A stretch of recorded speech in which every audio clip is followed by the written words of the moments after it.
O desigregismo é um movimento herético? Eu quero refletir em algumas coisas com vocês aqui sobre esse assunto, desigrejados, né? Aumentou o número de desigrejados, ou pelo menos a percepção, porque o desigrejado sempre existiu.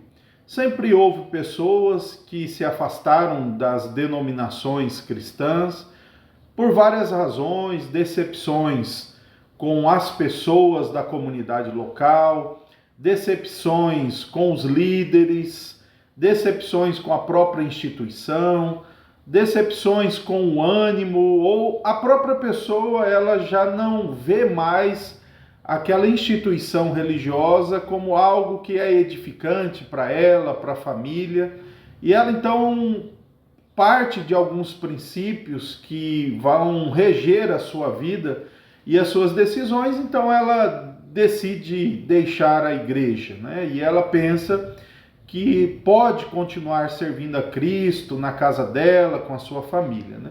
E isso sempre existiu. Acontece que muitas vezes esse movimento, essa movimentação, ela se torna muito ampla e ela começa a ser estimulada, ela começa a ser mais orgânica, embora aparentemente sem um líder, né? E acaba chamando mais atenção, né? Então, eu há muitos anos já conheci grupos de desigrejados, né? Eu até brincava que era o MST evangélico, né? Um movimento sem templo, né? Porque eles conheceram o Evangelho a partir do trabalho das igrejas, conheceram a palavra de Deus a partir de evangelização de igrejas e, por suas razões, então agora entendem que a instituição igreja não pode existir. No passado, eu não sei hoje, teve um autor de nome Frank Viola, algo do tipo, que criticava muito, né, a instituição. Dizia ele que a instituição igreja não tinha o direito de existir. Então, ele encabeçou muito isso, mas muitas pessoas nem sequer conhecem as teorias dele. Então, hoje, existe muitos desigrejados. E também muitos que saem de alguma seita, eles se tornam também desigrejados, porque acompanham no coração deles o medo de talvez serem enganados ou fazerem parte de uma nova estrutura que vai cobrar deles algum tipo de envolvimento no tempo, nas finanças, nos talentos, na dedicação, e ele não quer mais isso, ele está cansado disso, então ele decide ser desigrejado. Mas, olhando à luz da Bíblia, nós podemos afirmar que este movimento ele é equivocado e ele pode ser herético se ele começar, primeiro, a ensinar heresias e, segundo, se apresentar como sendo o verdadeiro caminho do cristianismo, né? Que é um movimento sem as instituições cristãs que existem, né? Um dos pontos que pessoas não notam é que um desigrejado ele passa a alimentar talvez um orgulho pessoal. Preste atenção, estou dizendo em alguns casos talvez o orgulho de se sentir capaz, né, e que ninguém mais pode ensinar nada para ele, o faz um desigrejado e ele começa a também querer alguns seguidores. É muito interessante isso, né? Hoje com o YouTube ou com as redes sociais, né? Não só mais com livros, né? Eles então abrem um canal e começam a falar com pessoas que eram do segmento antigo dele ou com pessoas decepcionadas com a igreja, e ele passa a ser o mentor espiritual dessas pessoas, né? É muito interessante isso, ao passo que ele critica a existência de instituições, ele critica a existência de uma tradição teológica, e ele então não está mais ou não está disposto a aprender, a caminhar com uma tradição teológica que já foi testada com o tempo. Ele então se sente o intérprete autônomo das Escrituras, então ele começa a achar que ele é uma orientação espiritual segura para outras pessoas, ao passo que diz que a instituição igreja não vai escravizar você, vai pôr você novamente em um cativeiro, mas o que ele quer é que as pessoas acreditem nesse discurso dele. E aí você pergunta, o que é que esse desigrejado, num canal de YouTube, vai fazer pela sua família, vai fazer pelo seu crescimento em comunidade, sendo que isso só é possível convivendo com pessoas.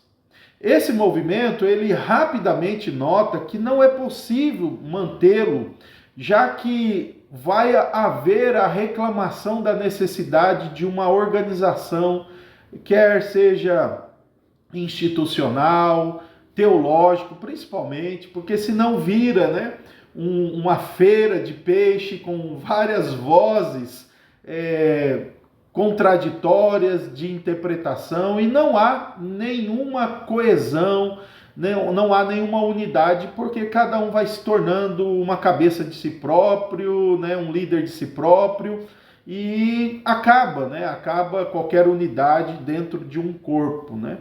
Então eles notam que com o tempo eles precisam estabelecer, então quando eles começam a criticar instituições, linhas teológicas, apresentando eles mesmos como alternativa, independente, né, desigrejada, ilha, para uma orientação espiritual para essas pessoas, ele por si só já está se oferecendo como um líder espiritual, mas ele vai continuar negando isso. Ele vai negar isso porque ele não consegue notar que o seu pensamento é autoexcludente. Ele quer que as pessoas não sigam as instituições e outros líderes, mas com isso ele quer que as pessoas acreditem nele, né? Então isso é autoexcludente, isso é contraditório e não está amparado nas Escrituras, né? Quando você vê na Bíblia o apóstolo orientando a ordenação de oficiais, é para o quê? Para oficializar aquele grupo debaixo de uma liderança oficial que foi escolhida e que terá princípios para reger, né? Então é inevitável, né? Inevitável o surgimento de grupos e instituições cristãs. E aí o clamor desigrejado ele é só momentâneo, ou então ele também não é real, porque a instituição é o indivíduo que está apresentando para você a alternativa de ser desigrejado. E pense também em outra realidade, quando há erros e decepções dentro de igrejas. Meu irmão, leia as 7 cartas do Apocalipse. O que você encontra ali naquilo que Jesus disse para as igrejas? Igrejas com problemas, com pecados, igrejas com algumas divisões, com algumas heresias. Quando você lê a carta de Tiago, Tiago corrige problemas dentro da igreja, o apóstolo Paulo corrige problemas dentro da igreja. Em Atos dos Apóstolos surge um ofício para resolver problemas dentro da igreja. Então, o desigrejado, ele busca uma utopia de uma igreja perfeita que nem as Escrituras sequer mostrou que isso iria acontecer. Não aconteceu nos dias dos apóstolos, jamais acontecerá. Apenas a igreja glorificada, com Cristo no céu, uma igreja perfeita. Mas os desigrejados, então, por causa das falhas da igreja, que ensina a Bíblia, ensina a verdade, ele então apresenta como alternativa ser desigrejado. E o que ele quer é que você o siga. Ele quer que você seja olhe para ele como uma orientação espiritual, um líder espiritual e a sua ideia como sendo a verdade. Daí a gente já começa a notar oposição contra as instituições, contra as tradições teológicas, e ele apareceu agora, né, digamos aí na história cristã, e ele acha que ele tem condições de questionar toda a interpretação, a história teológica do protestantismo, qualquer que seja a sua linha, mas ele então, que nunca foi treinado, nunca conviveu numa comunidade cristã genuína, acha que pode dizer para você o que você deve fazer da sua vida. Então, o meu conselho para você é: não escute desigrejado, não escute. Desigrejado deve ser alvo de nossas orações para que possa amadurecer, possa participar de uma igreja, possa ser liderado, né, por meio de líderes que já foram testados e aprovados na comunidade, comunidades que já viveram, já superaram dificuldades, falhas, porque se o desigrejado não passar por isso, ele vai achar que ele é uma pessoa importante, uma referência para todos, sendo que não é, sendo que ele não é. Então, fica aqui a minha observação. Então, o desigrejismo, né, vou usar esse termo, ele pode sim se tornar herético, tá bom? Cuidado, até porque muitos deles não têm nenhum preparo teológico e rapidamente começam a sair heresias da doutrina de Deus, da salvação, da doutrina do pecado, da volta de Cristo. Aparece muitas coisas por aí. Então, que Deus te ilumine e que Deus te conduza a uma comunidade cristã saudável e bíblica, na qual você poderá servir a Deus no nome de Cristo Jesus. Deus te abençoe.